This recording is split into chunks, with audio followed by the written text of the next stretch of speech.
पाकिस्तान से लौटी गीता तो आपको याद ही होगी, बोल सुन नहीं पा रही थी वो, और पिछले 5 साल से चल रही गीता के परिवार को खोजने की कोशिश आखिरकार कामयाब होती नजर आ रही है। पर क्या महाराष्ट्र के परभणी का परिवार वाकई गीता का असली परिवार है? इसकी पुष्टि डीएनए टेस्ट के बाद ही होगी।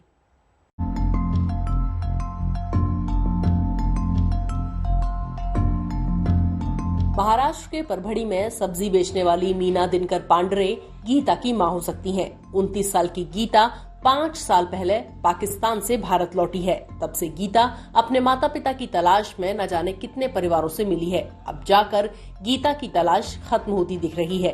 गीता से मिलने पर मीना की आंखों से आंसू बहने लगे। गीता को कुछ समझ नहीं आया कि मीना ने क्या कहा। वो सिर्फ साइन लैंग्वेज ही समझती है। पोरगी 3 वर्षाची होती तेव्हापासून गेली। आम्ही किती शोध केला, ती भेटलीच नाही आणि पाठीमागं कुणी नाही। आम्ही मीच काम करून खायची, कामाला जायची। मग ते कामामध्ये ध्यान नाही दिलं आणि म्हणलं येईन म्हणून किती गाडीने येईन पाहिलं पण कुठंच नाही सापडली। मीना पांडरे के पहले पति की मौत हो चुकी है। अब वो दूसरी शादी करके औरंगाबाद के पास बस गई हैं। मीना के मुताबिक गीता जब 4-5 साल की थी तो वो घर के बाहर उनके पीछे पीछे आ रही थी। उन्होंने उसे डांट कर घर वापस लौटने के लिए कहा। वो घर नहीं पहुंची। गीता का फोटो नहीं था, इसलिए उसकी पुलिस में भी रिपोर्ट नहीं लिखवाई गई। गीता को पाकिस्तान से लाने में पूर्व विदेश मंत्री सुषमा स्वराज ने बड़ी भूमिका निभाई। गीता अब तक इंदौर की एक एनजीओ आनंद सर्विस सोसाइटी के साथ रह रही थी।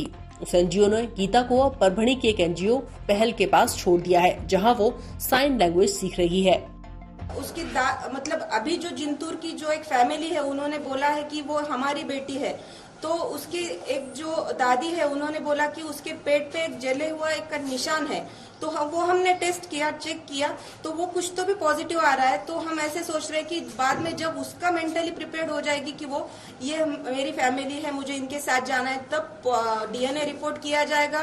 गवर्नमेंट की तरफ से ग्रीन सिग्नल आएगा कि हाँ आप उसको सुपुर्द कर दीजिएगा, उसका भी मेंटली प्रिपेयर हो जाएगी, तब उसको दिया जाएगा। पिछले 5 साल में उत्तर प्रदेश, बिहार, तेलंगाना और राजस्थान के कम से कम 1 दर्जन परिवारों की स्क्रीनिंग की गई थी, जो खुद को गीता का रिश्तेदार होने का दावा कर रहे थे। अब माना जा रहा है कि हो सकता है गीता परभणी से सचखंड एक्सप्रेस में बैठकर अमृतसर चली गई हो और फिर वहां से समझौता एक्सप्रेस से लाहौर पहुंच गई हो। गीता को पाकिस्तान में एक समाज कल्याण संस्था ने रेस्क्यू किया था। 2015 में गीता को भारत लाया गया।